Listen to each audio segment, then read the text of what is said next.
Hello everyone, welcome to our channel Text for Wealth. My name is Bharati Chawla, as you know, channel partner of Text for Wealth. So I would like to welcome you in today's show GST Mantra and Rajendra sir थोड़ा सा mic mute है आपका I guess. Ji ma'am नमस्कार everyone. जी sir. तो Rajendra sir मैं आपको भी बहुत बहुत वेलकम करूंगी. Thank you. अब हमारे व्यूवर्स को ऑलरेडी पता है कि आप जीएसटी के एक्सपर्ट है. अब आई गेस इंट्रो देने की रिक्वायरमेंट नहीं है. तो जी. आगे सर. तो सर सबसे पहले मैं आपको ये चीज क्लियर कर दूं कि हमारे आज डिफरेंट है. जैसे कॉम्पोजिशन स्कीम पर है क्वेश्चंस, आईटीसी पर है और जो नोटिसेस है उन पर है. तो सर मैं स्टार्ट करती हूँ. उससे पहले अगर आपको कुछ डिस्कस करना है तो सर आप डिस्कस कर सकते हैं. हाँ, ये अच्छा मौका देती हैं आप मुझे अपनी मन की कोई भी बात करने का. जी सर. तो मैं व्यूअर से सिर्फ इतना ही कहूँगा कि हम एक बहुत ही मुश्किल दौर से गुजर रहे हैं दोस्तों. और मैं पीछे एक मेम पढ़ रहा था व्हाट्सएप पे कि अर्ली डेज ऑफ दिस कोविड-19 इफेक्ट कम था, डर ज्यादा था. नाउ इफेक्ट ज्यादा है, डर कम हो गया है.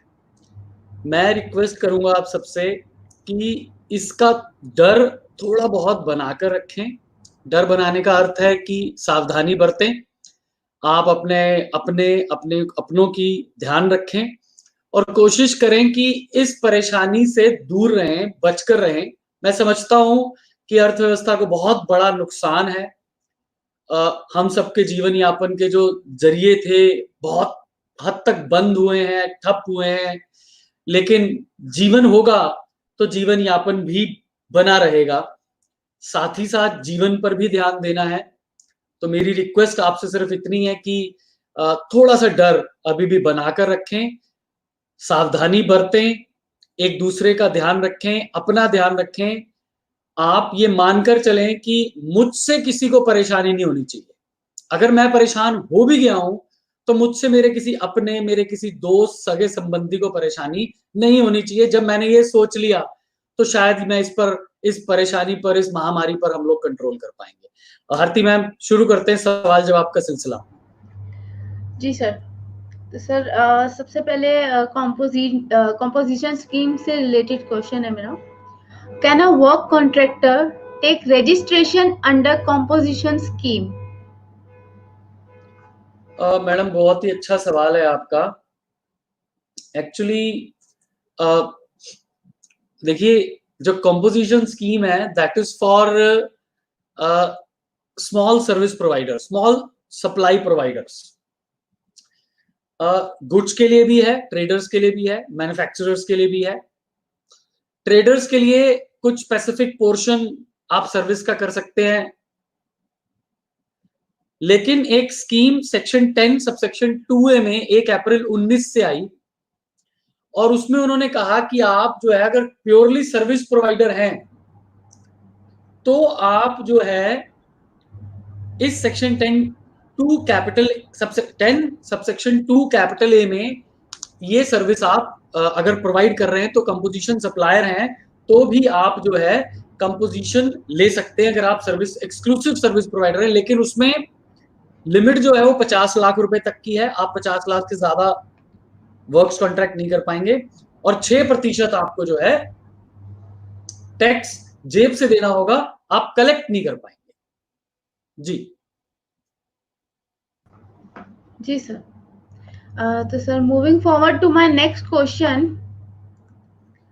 सर उससे पहले Deepti Gupta, most welcome and thank you. आप हमेशा हमारे शो को देखते हो. आपके डिफरेंट क्वेश्चंस होते हैं बट सर एक क्वेश्चन मेरे माइंड में हमेशा समोसे वाला रहता है.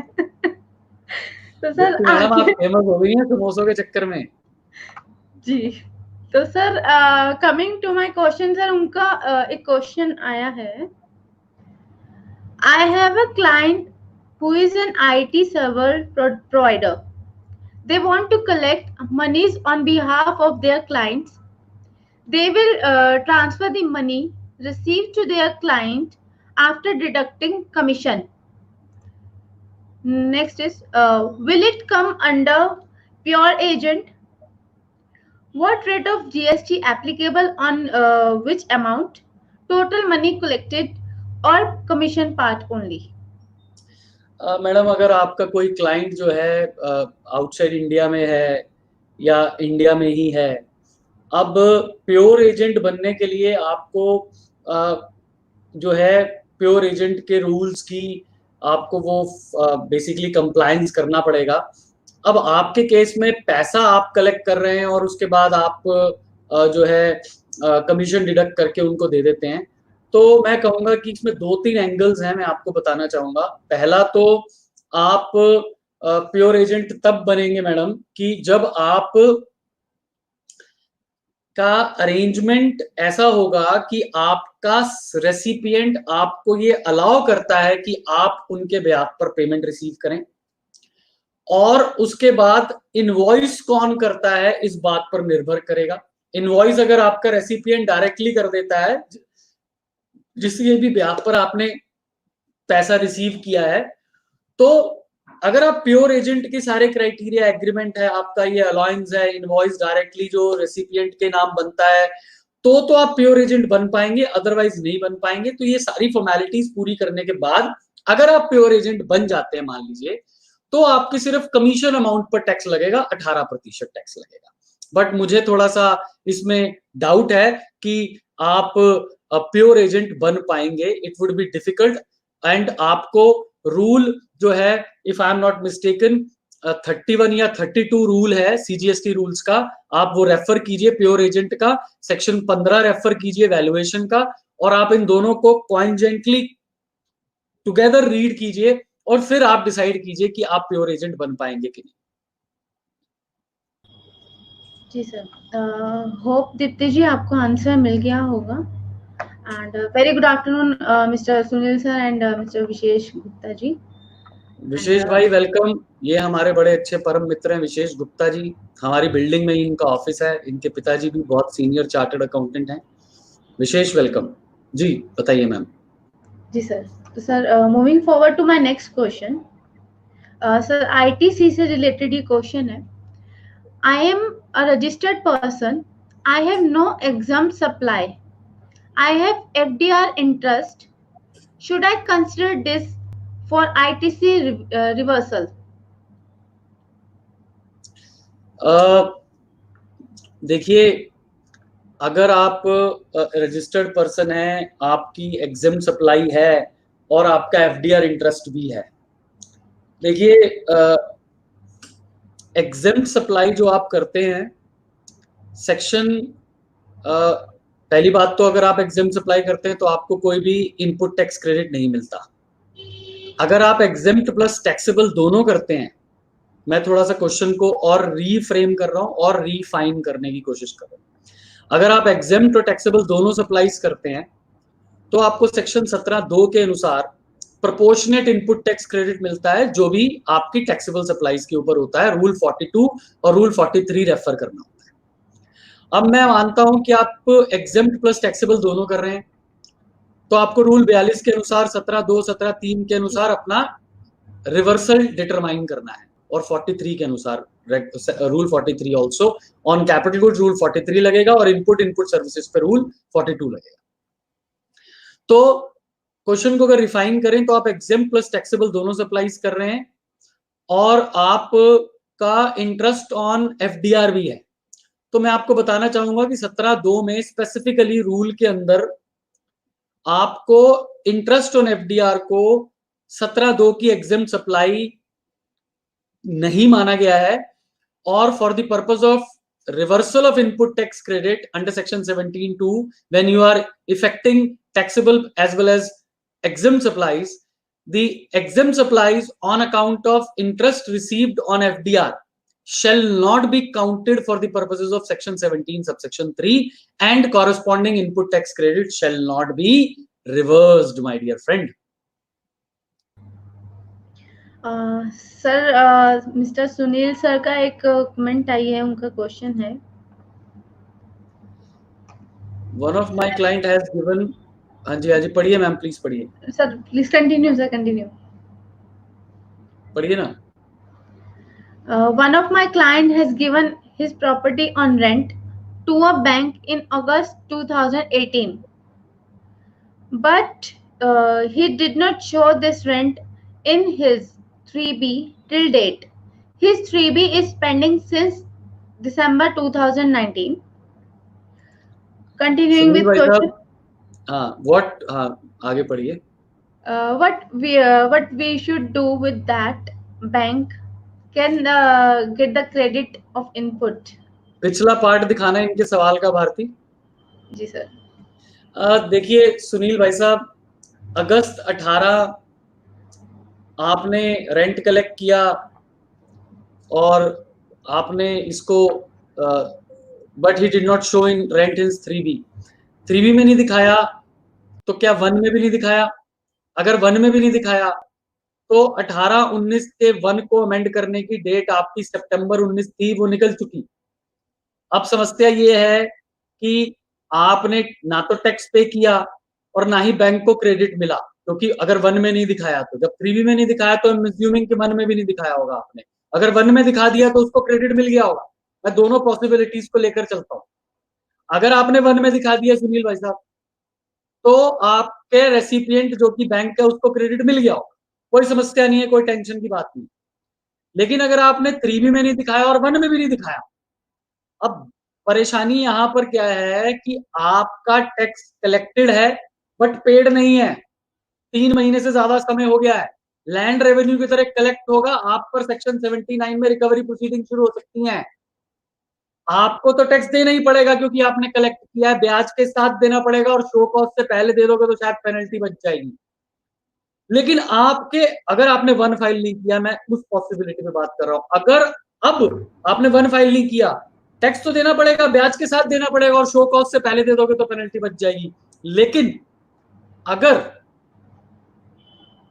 आप टैक्स तो देंगे, लेकिन अब आपके रेसिपिएंट को इनपुट टैक्स क्रेडिट लेने में अत्यंत अत्यंत परेशानी होने वाली है.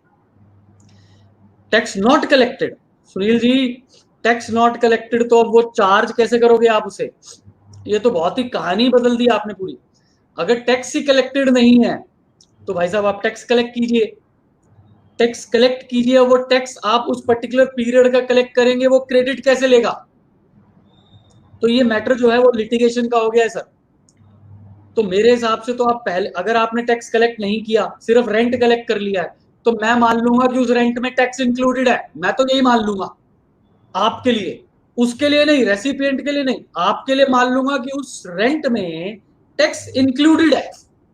और आप बैकवर्ड कैलकुलेशन करके अपना टैक्स जमा कराएं, टैक्स डिस्चार्ज करें, उसको क्रेडिट नहीं मिलेगा. अब उसको क्रेडिट लेने के लिए आप उसको इंडेमनिटी बॉन्ड दें बैंक को और उससे टैक्स कलेक्ट करें. अब वो 18-19 का क्रेडिट ही नहीं ले पाएगा. बैंक का 18-19 का क्रेडिट लेने का समय निकल गया, वो सितंबर 19 होता था. अब आपने टैक्स कलेक्ट ही नहीं किया. तो मेरा तो सजेशन आपसे ये है कि हाँ, ऑफ कोर्स चार्ज नहीं किया, मैं समझ गया, टैक्स कलेक्ट नहीं किया आपने. मेरा सजेशन आपसे ये भाई साहब, जो रेंट कलेक्ट किया है उसमें से 18% बैकवर्ड कैलकुलेशन करके जमा करा दो. बैंक को, बैंक से कलेक्ट किया नहीं, उसको क्रेडिट लेने से कोई परेशानी नहीं है. आपको आज 2 साल बाद, 3 साल बाद, 4 साल बाद, 5 साल तक, हो सकता है 6 साल तक भी, आपको नोटिस कभी भी आ सकता है अगर कोई भी लिंकिंग हुई तो.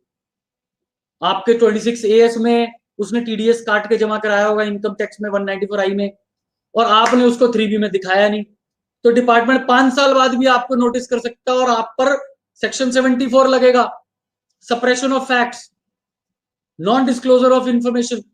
तो मेरी राय तो आपसे ये है सर, आप रेंट में ही टैक्स माने और उसको जमा करा के ब्याज के साथ दे दें, पेनल्टी जमा ना कराएं.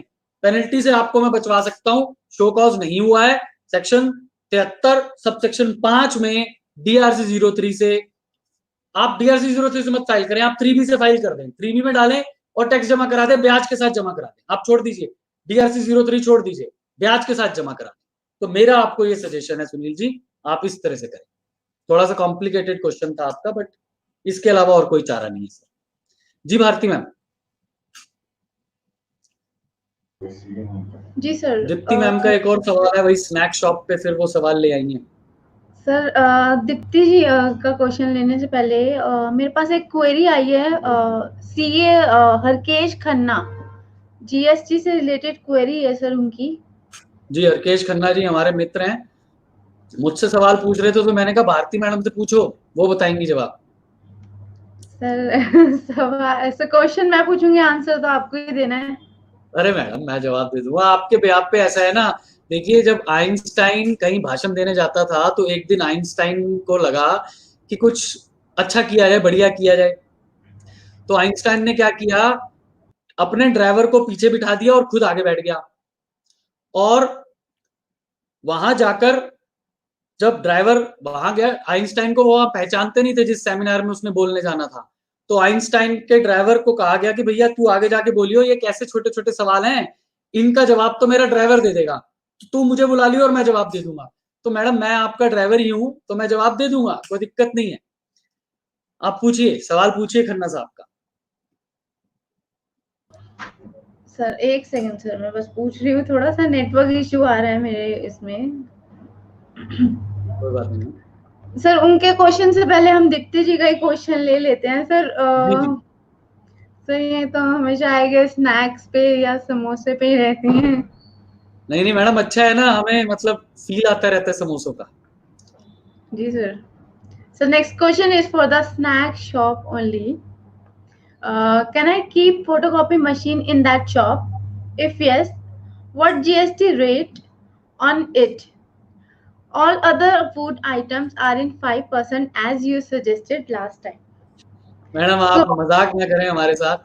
मैंने जब रेस्टोरेंट की बात की थी तो रेस्टोरेंट में फोटोकॉपी मशीन का क्या काम है? क्या आप समोसों की फोटोकॉपी करके देंगे, गुलाब जामुन की फोटोकॉपी करके देंगे? मैडम वो तो बिल्कुल बिजनेस लाइन ही अलग हो गया दीप्ति मैम। आप वहां पर, अब मुझसे किसी ने सवाल पूछा, मुझसे इसी तरह का सवाल पूछा, लेकिन वो सवाल था कि जी हमारी एक स्वीट शॉप है, वहां पर मैंने एक चाउमीन वाले को ठेला लगाने के लिए बोल दिया। तो मैंने कहा जी if it is part of that sweet shop only, then that chow mein shop also shall charge 5% tax without input tax credit. लेकिन अगर आपने वहां फोटोकॉपी मशीन लगा ली तो madam it is totally different service, unclassified service. 18% GST लगाएंगे, इसके ऊपर इनपुट टैक्स क्रेडिट ले और वो सेपरेट आप वहीं पर करें, आप उसी कॉन्स्टिट्यूशन में करें, उसी प्रोपराइटरशिप में करें, but that is not a same business ma'am, that is not a same line of business. वहां पर वो सप्लाई ऑफ स्वीट्स है या सप्लाई ऑफ फूड ईटेबल्स है, यहाँ पर सप्लाई ऑफ फोटोकॉपिंग सर्विसेज है। So both are not same, both are separated. इसका एचएसएन भी अलग मिलेगा आपको मैडम, वो रेस्टोरेंट सर्विसेज का एचएसएन है, this is a resident category. तो यहाँ 18% लगेगा with input tax credit photocopy पे, और वहां 5% लगेगा without input tax credit restaurant पे। कोई कंफ्यूजन नहीं है। अब अगला क्या पूछ रही, do we need to add HSN for photocopy in my GSTN? बिल्कुल। Can I claim ITC here और machine and paper bills? Yes madam 100%। मैंने यही जवाब दिया आपको जो आपने सवाल पूछा, विदाउट नोइंग योर क्वेश्चन मैंने आपका यही जवाब दिया मैम। थैंक यू दीप्ति जी। और आपकी अगर कोई भी क्वेरी हो आप हमें पहले ही क्वेश्चन मेल कर दिया करो, क्योंकि सर मेरे बहुत सारे व्यूअर्स के क्वेश्चंस छूट जाते हैं यहाँ पे। नहीं नहीं कोई बात नहीं मैम, आप बिल्कुल पूछिए। सर मेरे पास उनका क्वेश्चन आ गया है, तो सर थोड़ा सा बड़ा है तो मैं उसको थोड़ा थोड़ा करके लेती हूँ। तो मेरे को लग रहा है शायद हमारा लाइव सेशन इसी पे ही होगा पूरा आज। Sir can I start? जी जी। जी sir. I have a query related to GST. One of my client carrying on proprietorship business in the name of XYZ of training through e-commerce operators like Flipkart. Till November, he was carrying on trading transaction, but due to losses in business, he stopped the business. There is a balance of tax in cash and credit ledger on GST portal, GST plus GST TCS.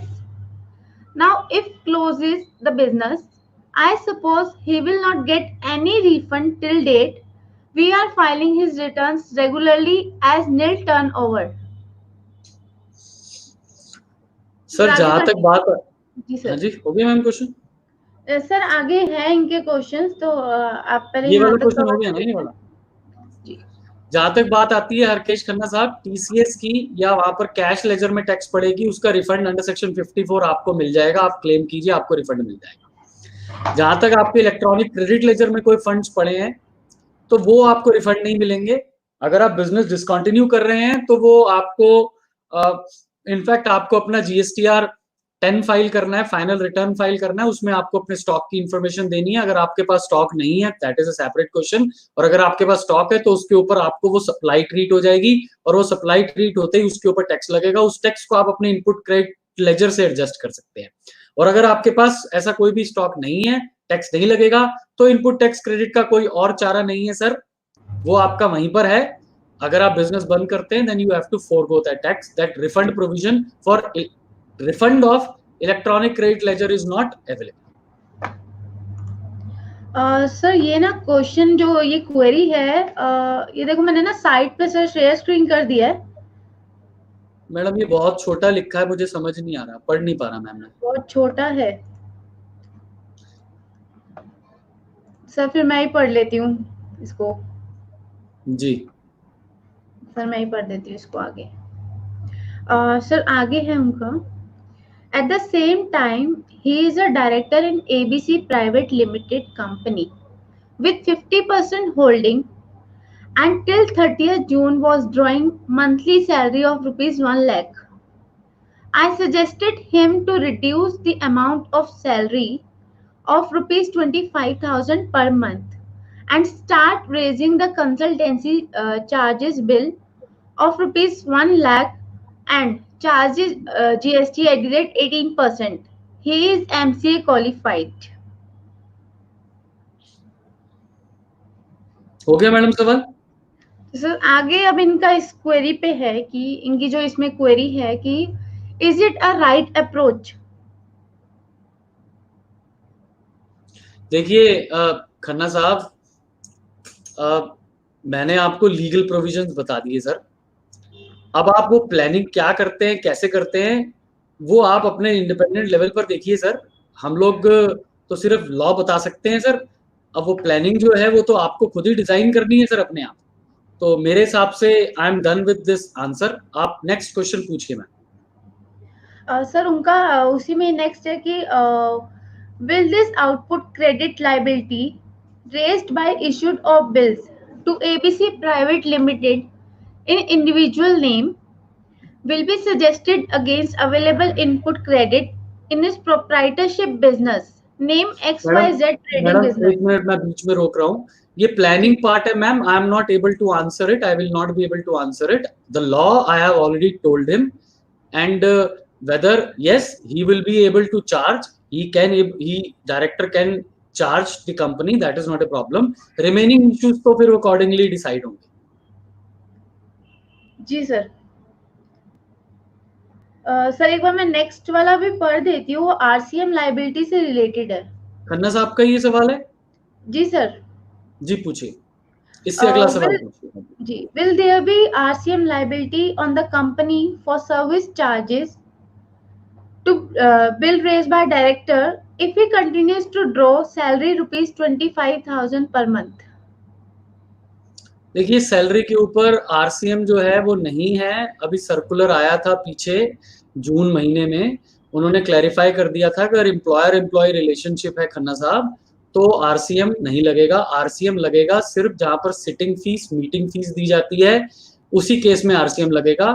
Otherwise जैसे आपने consultancy charges की भी बात की, उसमें भी forward charge लगेगा, reverse charge नहीं लगेगा। तो आपके डायरेक्टर रेम्युनरेशन पर जो सैलरी जिसको आप नाम दे रहे हो, आरसीएम कंपनी को पे करने की आवश्यकता नहीं है सर। जी सर। सर इसी का मतलब इसी पार्ट का एक लास्ट क्वेश्चन है उनका, will it make any difference if he stops withdrawing salary and start raising monthly bill of consultancy charges only? Madam मुझे रिपीट क्वेश्चन है, आगे बढ़िए मैम, ये तो हो चुका। ठीक है सर, यही इनके क्वेश्चन थे। मैं खन्ना साहब आपको बाय एंड लार्ज जवाब दे चुका हूँ, इसमें कोई ऐसी कोई प्रॉब्लम वाली बात नहीं है। So far as planning is concerned, of course law is there, the way you want to interpret it, it is up to you sir. The way you want to apply it, it is up to you. Our role is only to give you the exact law. जी, तो sir Deepti जी का तो आ ही गया। Okay, विमल सेठी जी हमारे कोटा से join किया है, मैं उनका स्वागत करना चाहता हूँ। उन्होंने एक सवाल भी पूछा है। जी सेठी सर। साहब का सवाल आप लीजिए मैम। सर आज ये मेरे हमारे पुराने परम व्यूअर्स मित्र का हैं, बड़े क्या भाई। होगा? हाँ जी, सर मेरे आपके बाकी सवाल होगा कोई बात क्वेश्चन नहीं का मैम। क्या होगा? चलिए बस sir, coming to the point, Vimal Sethi ji आपका बहुत बहुत वेलकम। सर क्वेश्चन है इनका, a software developer is providing services to USA residents from India. The revenues goes to the company incorporated in USA. The revenue after deduction of certain percentage, the revenue is, आगे sir इनका continue में हाँ, sir यहाँ पे था, the revenue is transferred by Indian company. Sir आगे इनका question, विमल sir एक ही पार्ट में क्वेश्चन दिया करो प्लीज। मैं अलग अलग पार्ट में बहुत इशू होता है। सर नेक्स्ट पार्ट में इन्होंने पूछा है कि what is the treatment in GST regarding the export services commission and ITC में बी क्लेम्ड ऑन एक्सपेंसेस और कैपिटल एसेट्स। हाँ सर, अगर आपका ये एक्सपोर्ट ऑफ सर्विस बनता है, बस आप इसमें इंटरमीडियरी, विमल सर इंटरमीडियरी के बारे में ध्यान रखिएगा, कहीं ऐसा ना हो आप इंटरमीडियरी बन जाएं। अगर आप इंटरमीडियरी नहीं बनते हैं, सेक्शन 13 सबसेक्शन 8 क्लॉज बी में आप इंटरमीडियरी नहीं बनते हैं, पीओएस अगर आप इंटरमीडियरी वहां बन जाते हैं तो पीओएस आपका place of supplier of services ही हो जाएगा। तो उस केस में export of service section 2 subsection 6 से बाहर हो जाएंगे आप आईजीएसटी एक्ट से, और उस केस में आपकी ये सप्लाई ऑफ सर्विस एक्सपोर्ट नहीं होगी, जीरो रेटेड नहीं होगी। उस केस में आपको जो आईटीसी मिलना है या जो भी इशू होने हैं वो नहीं हो पाएंगे। जी सर। सर एक और, ये मनमोहन मोदी है इनका नेम। सर बहुत ये वेलकम हमारे फर्स्ट। बीकानेर से हमारे बहुत अच्छे मित्र हैं, मोदी जी हैं, हम मोदी जी कहते हैं। हमें भी अच्छा लगता है कि हम मोदी जी को डायरेक्ट मोदी जी कह पा रहे हैं। जी सर। सर इनका क्वेश्चन है, there is a trust registered under section 120, under section 12A having activity of गौशाला.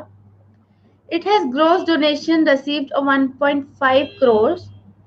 It also sell cow, khad and milk amounting rupees 60 lakhs. Whether GST registration is mandatory? देखिए sir Modi साहब, 12A का registration does not give you the benefit of exemption under GST, but in order to take benefit under GST 12A is mandatory, but merely having 12A will not give you benefit of GST exemption. So sir, charitable activities are exempt. If you do, I do not think that these activities fall into charitable activities. Selling of milk is exempt good, it is not exempt good. But if you are exclusively into exempt goods, then registration not required. Even if you are not registered 12A, does not make any difference. If you are not doing charitable activity, and even if registered in 12A, would not have benefit of exemption. Listen to me carefully, Modi sahab. 12A is the precondition to claim the benefit of exemption under notification 12/17 of charitable activities. But 12A itself does not guarantee you the exemptions. So if you do not have 12A, then exemption will not be there. So my dear friend, here selling of milk or cow khad, to my mind both are exempt products. So if you are exclusively, and donation, unless donation is not for a specific purpose, it shall not be considered to be supply. Listen to me very carefully, Modi ji, because your activity, I am sorry, does not fall into charitable activity. So if it is neither a religious activity, so if your donation is not for a particular let me rephrase this, if your donation is not asking you to do a particular activity in response to donation given by the donor, then it will not be considered to be a supply. I am coming again. If your donor says take 50 lakhs and put my name in front of your goshala, or whenever your milk is supplied, my sticker is affixed on the utensil carrying the milk. If he doesn't do so, then this donation is not taxable, my dear friend Modi ji. And sale of milk is exempt. So it means you at present, considering the present facts, you do not require the registration. जी sir, sir मैं ना एक last question ये वाला ले लेती हूँ, एक और कमेंट है इनकी सर.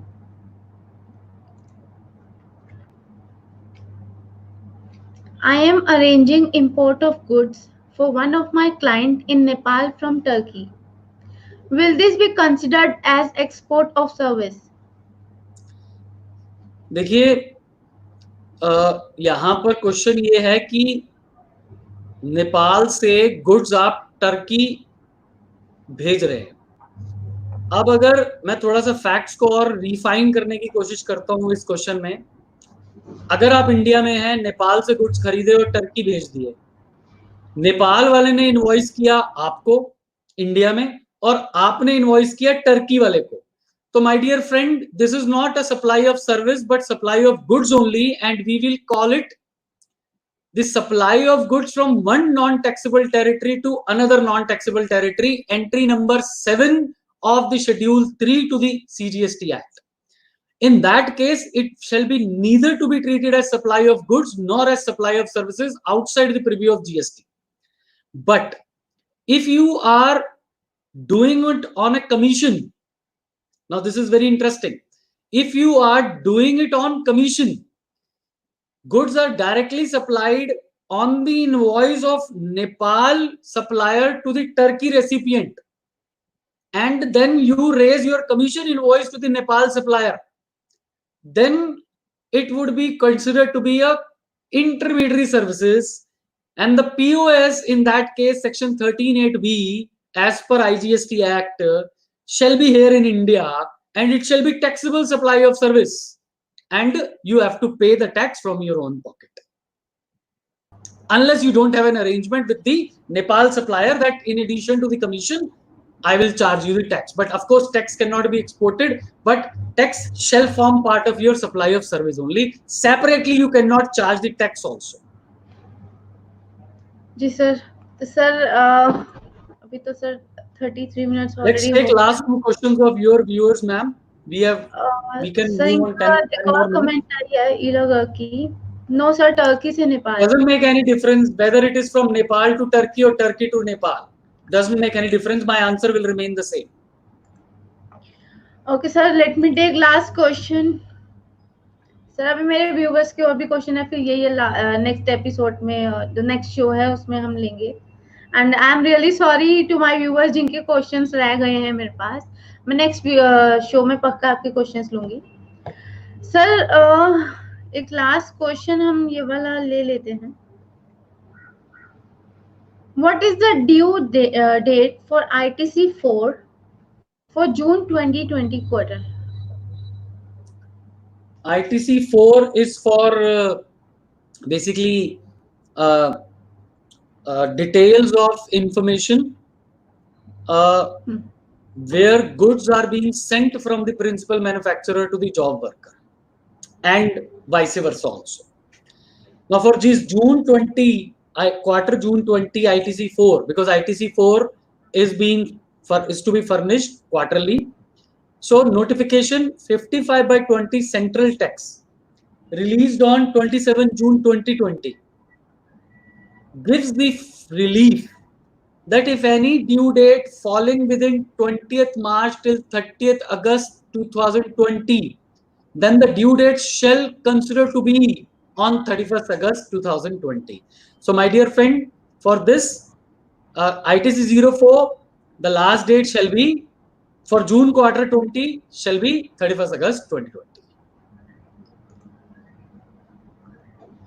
सर बाकी क्वेश्चन हम नेक्स्ट शो में ले लेंगे. एक बार इनका जो आया है वो एक बार देख लीजिए आगे. Where I am arranging all custom clearance etc. at Indian port for which I will be getting commission. देखिए, goods if are coming here in India, in spite of the fact, देखिए जब इंटरमीडियरी की definition हम पढ़ते हैं IGST act में, तो वो कहता है कि जहां पर when a person as an agent, as N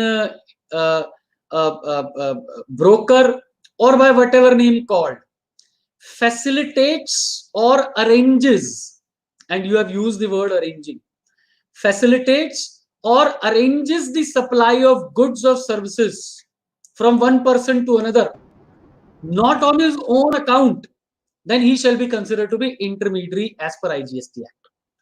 And then the POS shall be India only, and it shall not be considered to be export of service. So my dear friend, it is a problem.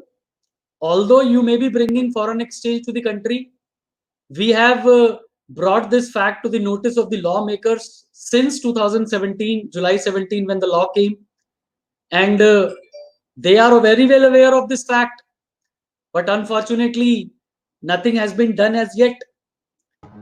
So you have to be very careful. I have given you the provisions. Read intermediary as per the IGST Act. Read 13(8)(b) as per the IGST Act. Consider your complete set of facts, my dear friend, and then decide whether you are intermediary. If you are not an intermediary, then your supply shall be supply of export of services. But if you are arranging goods from one country to another, and the invoice you shall be raising, then you are doing on principal to principal basis, and you will not be considered to be intermediary, and then it will be supply of goods from one non-taxable territory to another non-taxable territory will be neither the supply of goods nor the supply of services outside the preview of GST, Schedule 3. So that way, I suggest you, please get your facts complete. I have given you all the laws which are applicable, which could be applicable on your transaction, and read the definition of export of service also under the IGST Act only, and then you will be able to decide what is the exact nature of your transaction, my dear friend. And if it doesn't happen to be export of service, it shall be taxable here in India. जी sir. Sir बाकी question sir next show में हम ले लेंगे. बाकी thank you very much. और मैं यही कहूँगी कि मेरे व्यूअर्स की अगर कोई भी क्वेरी हो रिलेटेड टू जीएसटी, तो एवरी ट्यूसडे 3 PM हम अवेलेबल होते हैं. ये मनमोहन मोदी जी का एक सवाल आखिरी में आया मैडम, एक बार ये सवाल दे देते हैं जवाब इनका. An amount received from foreign client through PayPal is eligible as export of service. Sir, it has to come in convertible foreign exchange, sir. देखिए सर्विसेज के केस में, पहले गुड्स के केस में कंडीशन नहीं होती थी that it has to come in the foreign exchange. Services के केस में होती थी, बट रिसेंटली 1 February 2019 से ये प्रोविजन अमेंडमेंट एक्ट 2018 में चेंज हुआ. उन्होंने कहा कि अगर आरबीआई परमिट करता है, to my mind PayPal RBI permit करता है, तो अगर आपको पेमेंट पेपैल से आती है, so that shall be considered to be in case of export of service as a convertible foreign exchange, Modi sahab. So that will fall under section 2, I think subsection 6, export of service, if I am not mistaken. तो export of service की एक condition जो तीसरी चौथी condition है, तीसरी या चौथी, वो इसमें कंप्लाई होती है. Sir thank you. अब सर खत्म करते हैं हम ये वाला शो, ठीक है. बाकी क्वेश्चन मैं एक रिक्वेस्ट करूंगा सबसे, आपको अगर ये शो अच्छा लग रहा है तो इसको जरा लाइक कीजिए. वो जो थम्स अप बटन है ना, थम्स अप बटन, उसको दबा दीजिए. अभी मैं देख रहा हूँ 242 लोग इस शो को देख रहे हैं, तो मैं चाहता हूँ कि 200, ये तो थम्स अप तो 528 हो चुके हैं. जिसने नहीं दबाया वो प्लीज थम्स अप अभी भी दबा दीजिए. I request you. Sir means day by day हमारे जीएसटी का शो बढ़ रहा है. सर आपका एफर्ट है, हिमांशु जी का एफर्ट है सारा ये. सर आज लग रहा है कमेंट्स भी खत्म नहीं होंगी. कोई बात नहीं, अब हमें शो खत्म करना पड़ेगा मैडम. जी mister Sunny, I am really sorry. हम नेक्स्ट टाइम आपके नेक्स्ट शो में पक्का आपका ये क्वेश्चन ले लेंगे. आई रिमेम्बर आपका क्वेश्चन जो है, I get payment from PayPal for consultancy, what GST needs. तो ये वाला क्वेश्चन हम नेक्स्ट शो में, आप 3 PM अवेलेबल हो जाना. तो सर थैंक यू। अगर किसी भी की कोई भी क्वेरी हो textforwealth@gmail.com पे हमें आप लिख सकते हो। मैं एक रिक्वेस्ट करना चाहता हूँ अपने सारे व्यूअर से, इस समय जो भी लोग हमें देख रहे हैं दोस्तों टैक्स फॉर वेल्थ बहुत सारे शोज लेकर आ रहा है। ऑलरेडी इनकम टैक्स पे हैं, इंसॉल्वेंसी पे हैं, शेयर मार्केट पे हैं, purely legal advises, purely professional advises. मैं आप सबसे रिक्वेस्ट करूंगा कि हमारे सारे शोज को देखिए। हमारा objective is purely dissemination of knowledge, इसके अलावा कोई नहीं है। हम ये समझते हैं, हमारे ये जो टैक्स फॉर वेल्थ के प्रमोटर हैं हमारे हिमांशु कुमार जी, हमारे परम मित्र, उनका एजेंडा और उनका विजन ये है कि सिर्फ नॉलेज डिसैमिनेट करें और ज्ञान बांटें और ज्ञान बढ़ाएं, और हम सब सारे लोग मिलकर वही काम कर रहे हैं आपके साथ। तो मेरी रिक्वेस्ट है आप हमारे और टैक्स फॉर वेल्थ को सब्सक्राइब करें, इस चैनल को लाइक करें और ज्यादा से ज्यादा लोग इसको देखें, ताकि हमारा मनोबल बढ़े, हमारा प्रोत्साहन हो इस बात से कि हाँ जी, हम जो कर रहे हैं आप लोग उसको सराह रहे हैं, आप लोग उसको अप्रिशिएट कर रहे हैं। बस इतनी विनती है आपसे। भारती मैम कंक्लूड कीजिए। सर ठीक है। Sunny sir I am really sorry, हम नेक्स्ट शो में पक्का 3 PM पे आपका आंसर दे देंगे। अभी एक्चुअली बहुत लेट हो गया शो सर। सनी जी आप मुझे पर्सनली फोन कर लीजिएगा सर, मेरा मोबाइल नंबर मिल जाएगा आपको, पर्सनली फोन कर लीजिएगा मुझसे जवाब ले लीजिएगा सर। जी सर, तो आप textforwealth@gmail.com पे आप ये अपनी मेल कर देना हमें, तो हम आपको रिस्पॉन्स कर देंगे। Sir thank you very much. बाकी हम लोग Android TV, IGTV, Fire TV and Google Play Store हर जगह अवेलेबल है। आपकी कोई भी क्वेरी हो आप हमें कहीं भी लिख सकते हैं। Thank you very much sir. Rajendra sir thank you very much. Thank you ma'am, thank you everyone for watching.